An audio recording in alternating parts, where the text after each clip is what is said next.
Hey, I'd like to welcome you to another episode of Mission Matters. My name is Adam Torres, and if you'd like to apply to be a guest on the show, just head on over to missionmatters.com and click on Be Our Guest to Apply. All right, so today I have Nelson Quest on the line, and he's founder and CEO of Agentfire.com. Nelson, welcome to the show. Hey guys, Adam, thank you for having me. Appreciate it. All right, so excited to get into today's topic. So we'll talk about realigning self-image for real estate agents. So a lot of agents that listen to this, and a lot of just business professionals in general. And I know as I was looking at your YouTube channel and a lot of the other things you do, when I think about this concept of self-image, I feel it's important for all professionals out there. So I'm really excited to get your take on it. But before we do that, we'll start with our Mission Matters Minute. So Nelson, we at Mission Matters, we amplify stories for entrepreneurs, executives, and experts. So that's our mission here. Nelson, what mission matters to you? Honestly, I do most of what I do just to kind of prove to myself that I'm not the pathetic loser that I thought I was. That's truthfully my primary motivation in pretty much everything that I do. So, with the YouTube channel, which as I had mentioned, I have. I do some YouTube stuff. I have technically the fastest growing, and I shouldn't say technically, the fastest growing self-development, personal development YouTube channel in South America, which I kind of started just as a hobby, as a way to kind of practice my Spanish, and it ended up being really popular. That I do, my YouTube stuff I do to create the sort of content that I wish I had when I was younger to help other people. Agentfire, my primary business, which is real estate websites for agents and brokers across the U.S. and Canada. That I do, I just out of passion. Like obviously, any business is finding a problem, solving it, and then solving that problem at scale. So I would say Agentfire, the occupational side of what I do is really just, again, a lot of it is just proving to myself that I'm not a loser, and that I'm actually able to build a massive business that employs lots of people and has lots of happy clients. But on the other side of it is just I do it really for the challenge more than anything else. I'd say it's what I enjoy. And Nelson, and we'll get into this later in the interview, but you're definitely one of those people that likes to set big challenges and go for them. So we'll talk about that in a moment or two. But again, great having you on the show. Love bringing mission-based entrepreneurs on the line to really just share why they do what they do. So let's go a little bit further back. So of course, know that you started agentfire.com, and we'll talk about that, and also the YouTube channel. But like, how did this start? Like, how did you get started as an entrepreneur? Honestly, just by accident. I think I was very fortunate in that. I think a lot of kids that are coming up right now, this is something I've noticed, especially through the YouTube channel and talking to, I've talked to like thousands of young people at this point. And yeah, I didn't have a lot of the external distraction. I'm 36 years old, so it's not like I'm 80 years old and I grew up, before during, when the telephone was the only way people could communicate. But right. I just I didn't have a lot of friends, and so I didn't know that I could like use Google to find answers to things. I didn't know that I could go watch videos on YouTube. I didn't know that I should be like reading books to learn about how to develop skills or build businesses. I thought I should just figure things out myself. And so when it comes to my business, I went to school originally for economics. I actually got a degree in economics. But when I was much younger, when I was 13 years old, I was really like a computer prodigy. Again, I didn't have any friends, so my parents had bought this computer, and back when they first bought it, it was just AOL, and you'd connect on the 56K. Yeah. But then within a couple of years, they started coming out with graphic design application. Photoshop was one of them. I didn't have money, so within about 4 years, there was what's it called, where you could get this stuff illegally. And so I'm not sure if I should even say that, but anyway, it was a long time ago. I pay for all my licenses now. But I got some pirated copies there was like Bryce 3D, Adobe Photoshop, and I would just start playing around with this stuff. And so while other kids were playing outside, I was building like 3D models of fighter jets and doing stuff like that. But the problem is my parents are second generation. Their parents were born in Puerto Rico. They were born in New York, and their definition of success was basically that I had to become either a doctor, lawyer, or a banker. I didn't have any authority, adult figure around me to be able to recognize that I had these talents. And so I was kind of not intentionally, but I was guided down this path of going to college and getting a degree and specializing in a profession, and where really my passion was doing web stuff. And so after I got my degree, I was going to start a company with my dad. I was extremely emotionally immature at the time. He tasked me with setting up a website for this business. We were going to start a real estate brokerage together in Williamsburg, Brooklyn. And so he tasked me with making a website. I just built a template website for this thing, but it was this cascade of memories of all the stuff that I played around with when I was younger, when I was like 13, 14 years old, when I had my own website where I would review role-playing video games. And so anyway, because I was emotionally immature, he said he didn't want to do this business with me. But in the process of whatever little we had done to start that business, I built this website. I loved the process of building this website. And I realized that this was something that I wanted to continue to explore. So when he told me that he wasn't going to do this business with me anymore, and that I had about a week to figure out my life, he gave me like 1 week to figure out my life, and then he would stop supporting me. That's hold on. So that's just a little bit of pressure out there. And how old are you at this time, like roughly? I mean, to be fair, I've always worked full-time jobs since before it was even legal to do that. My dad definitely taught me. I had a very, work hard mentality. But yeah, when you go through college thinking that you're going to start a business with your dad, and you're kind of expecting, my dad's a really smart guy. He really came from nothing. Grew up in one of the worst situations anyone could imagine. All his friends are dead, and he was able to make something of himself. He started a business by calling people in the yellow pages to a really successful insurance company. Wow! And amazing. Yeah, so I had a really good model in a lot of ways, and so. So anyway, but when you've gone through 5 years of college thinking that you're going to do this one thing, and then you're told that you're not going to do that thing, and now you have a week to figure out something else. It's actually I tell my dad all the time it was the best thing he's ever done for me in my entire life, and then I really sincerely mean that.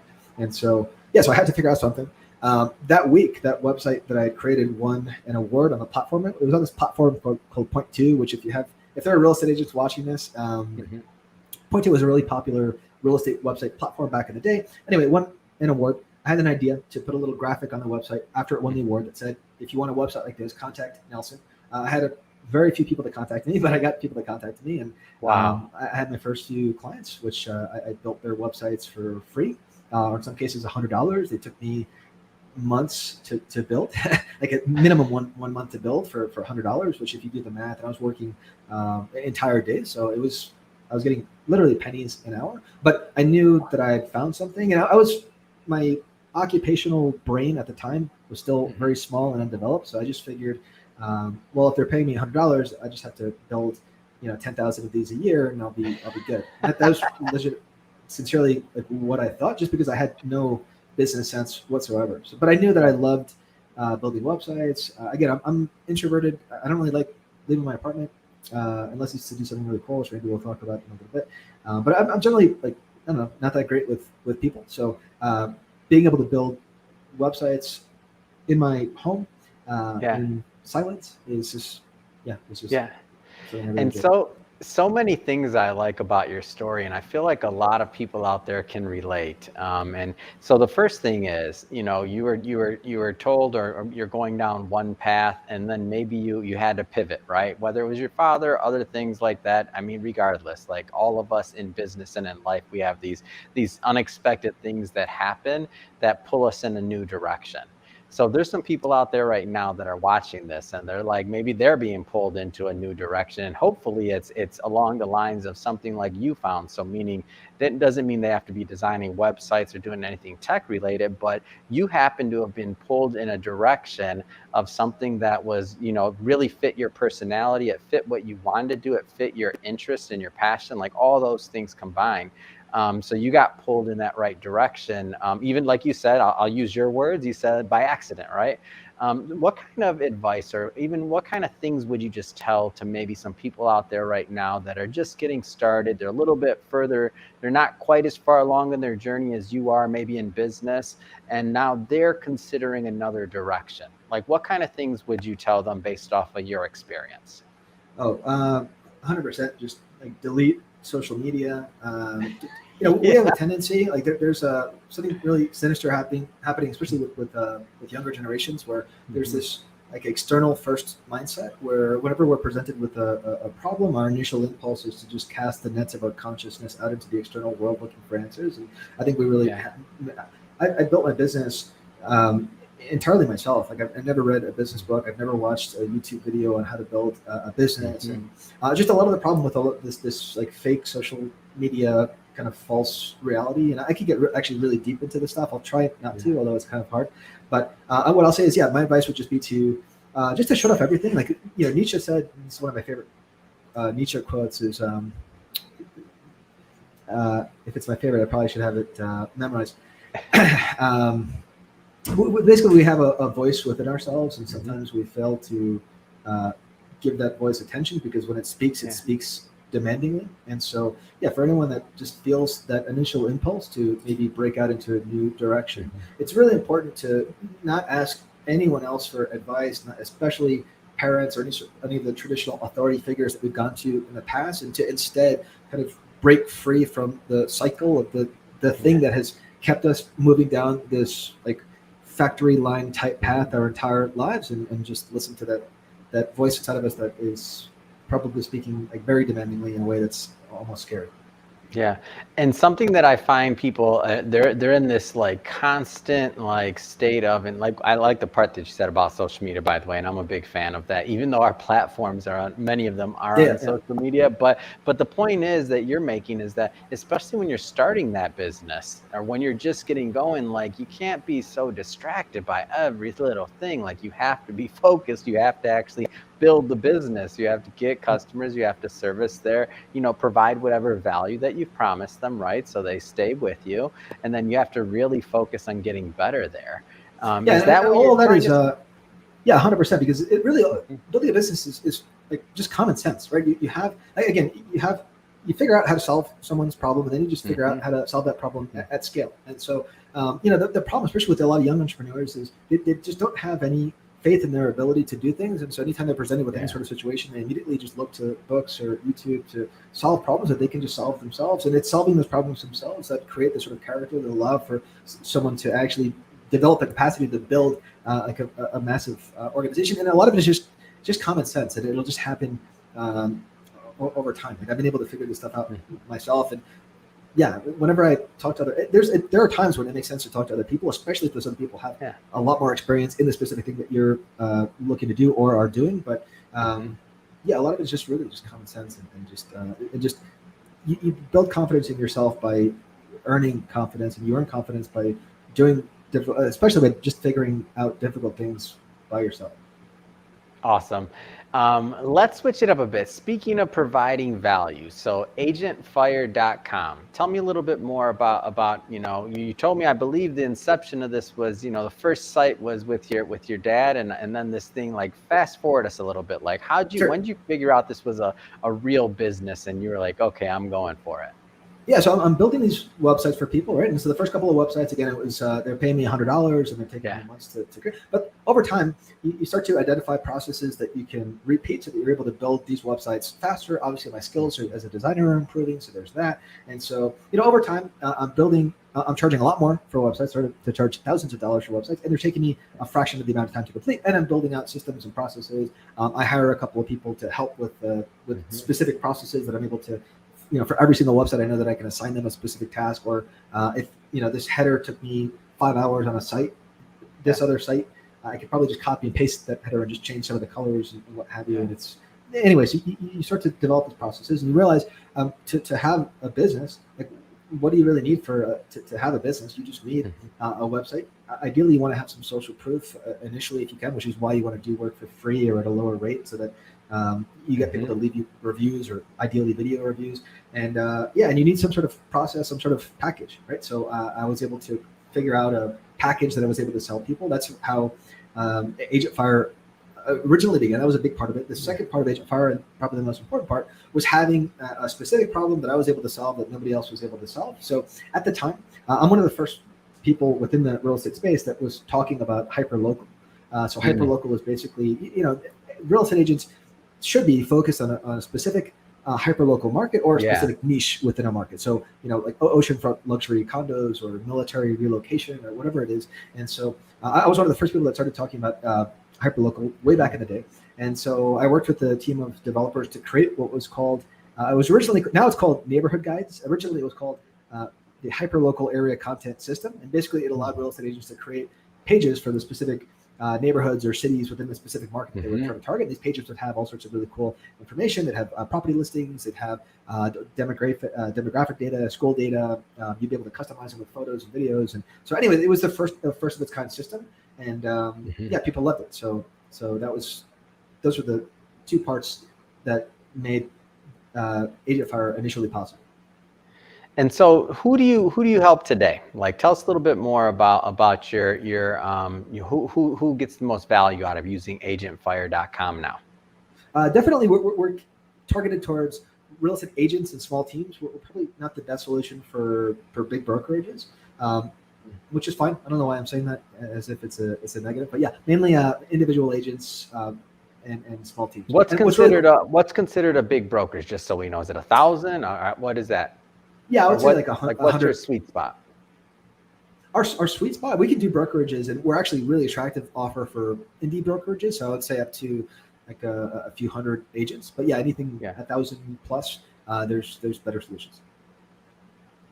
Awesome. And continue telling me. So tell me a little bit more about the services and what you do for them on the day-to-day.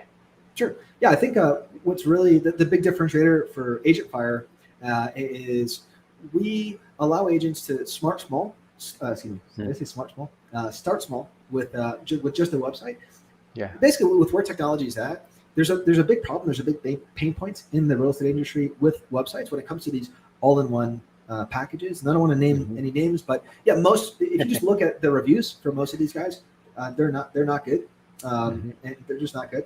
And a big part of the problem is that with all-in-one solutions, a lot of these solutions are using technology that's it's very hard to iterate. It's very hard to develop new things. Like we're based in this technology called WordPress, and so basically we're able to just kind of plug things into the website. If we want to develop a new feature, we're able to kind of develop that separate and then plug it into the site versus these big all-in-one packages, all-in-one package type companies, which are just they're just old and none of the technology works great. Customer service is horrible.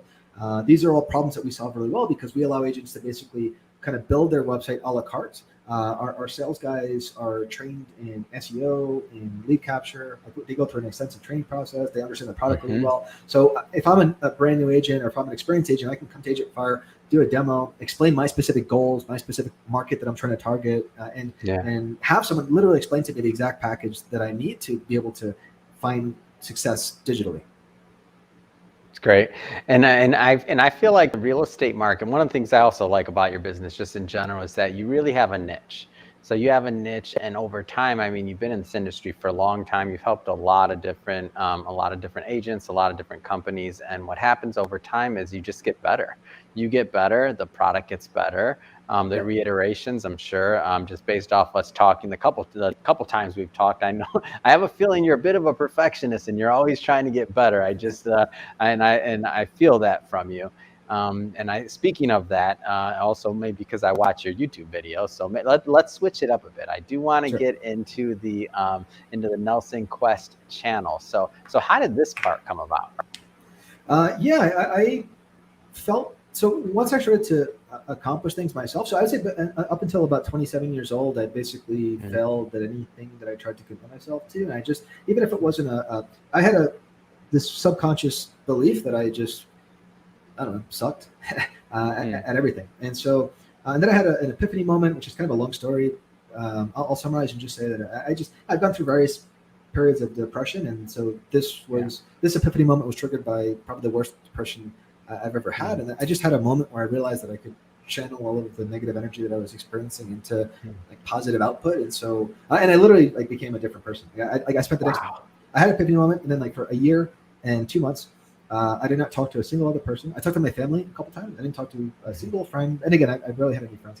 And I just, every single day I was focused. I started training for an Ironman. I never run more than a couple of blocks. I started just reading books for the first time. I actually had curiosity to discover like what my actual essence was and how I could positively manifest it in the world. And so, yeah, a year and 2 months, which I think I'm getting better at speaking and getting better at writing, but I will never find the proper words to be able. I'll never find the words to be able to properly articulate just how magical it is, just to like exist alone in your own head for a year and 2 months with absolutely no distraction and just constantly challenging yourself. I became conscious of this kind of like greater voice within me that was really like wanting me to like just more and more and more. And I forgot your initial question. So the channel, like how it came about. Okay. So at what point did you start it?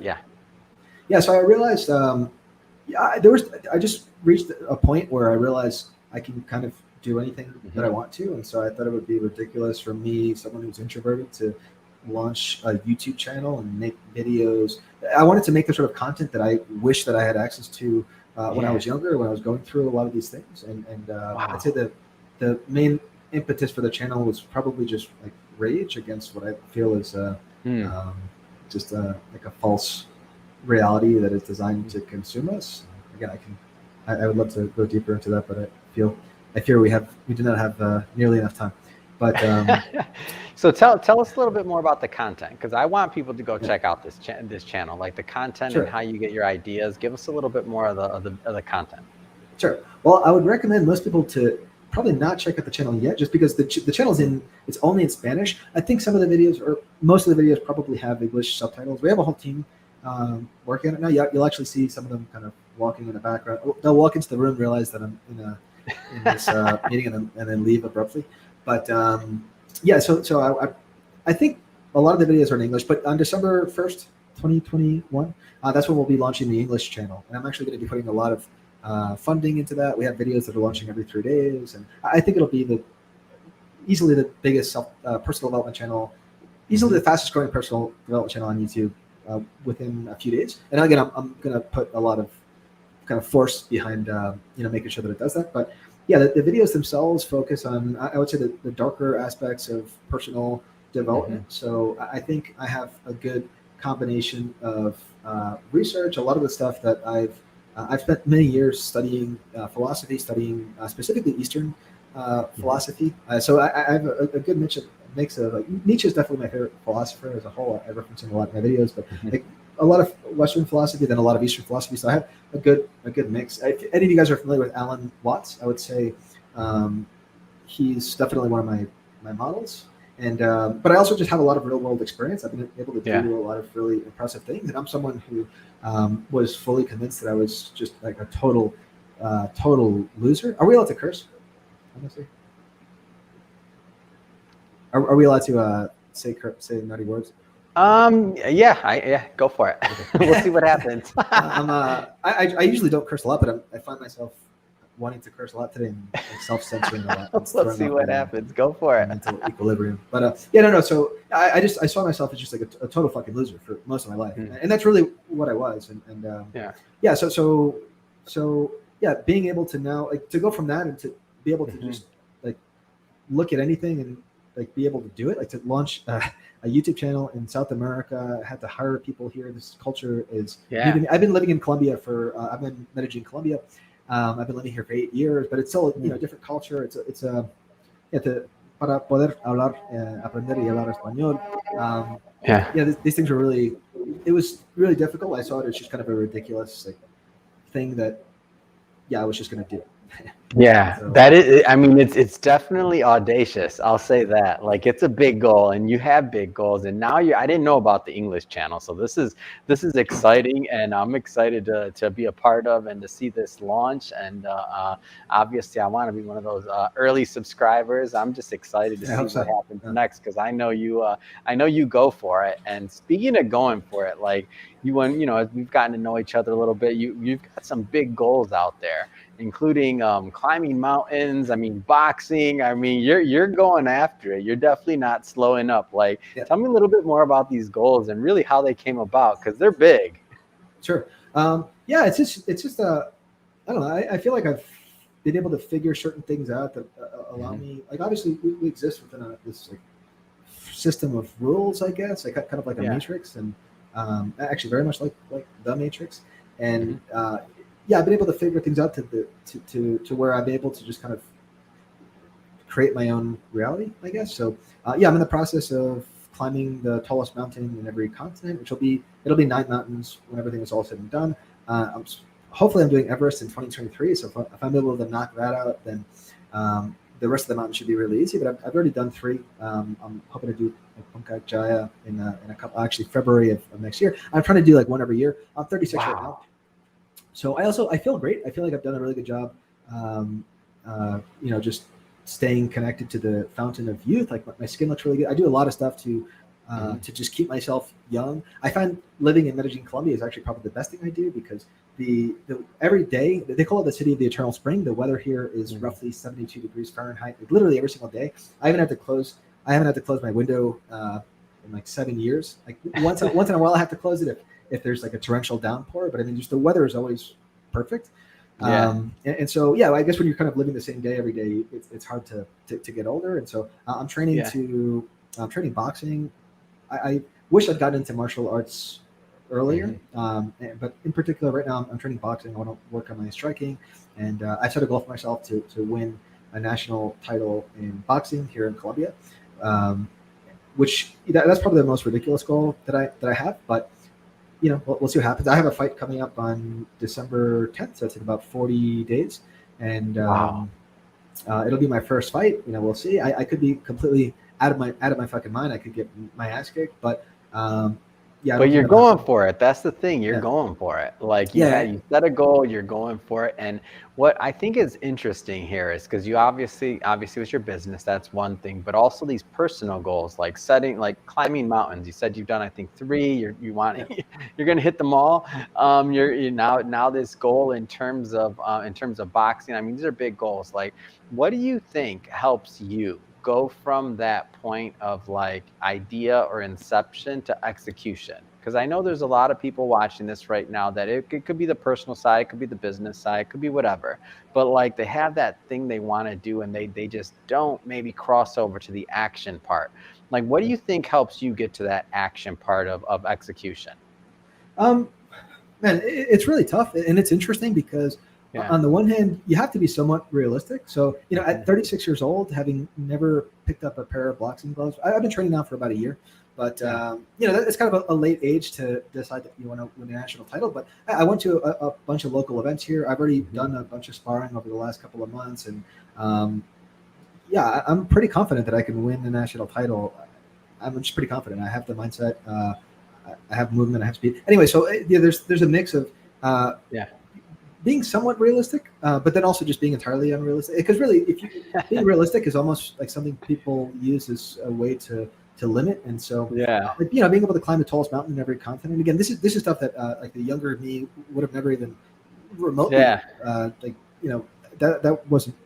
something that other people did. So I just see like extremely difficult things, and as long as it's like even remotely possible, then if it's something that interests me, I'm going to go for it. But again, this is all just like, it's just me, like present me, saying fuck you to the younger version of me, like the more limited version of me, just like over and over and over again, like every single day in every single thing I do.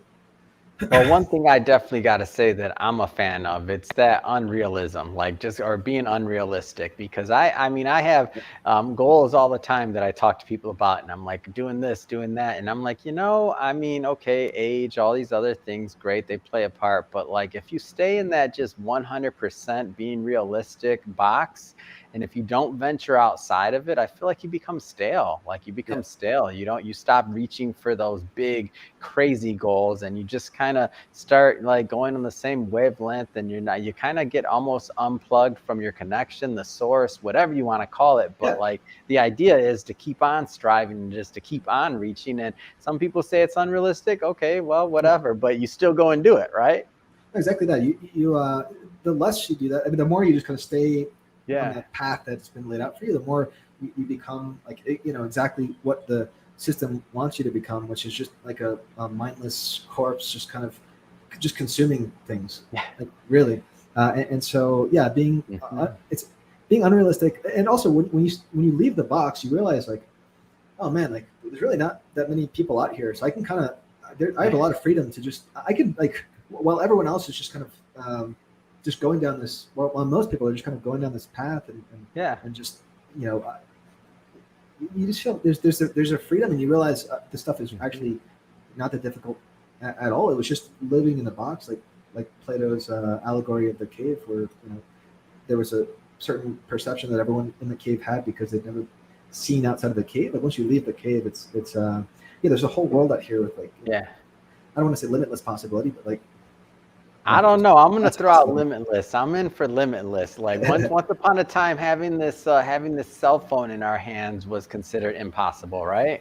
Like being able to talk people long distance, like over. I guess what I mean is like, you know, I can't like lift this building if I try really hard. So like there's certain limits, but yeah, what I mean, Limitless is probably the easy way to explain things, but I mean there's certainly limits. Like I can't like grab for sure.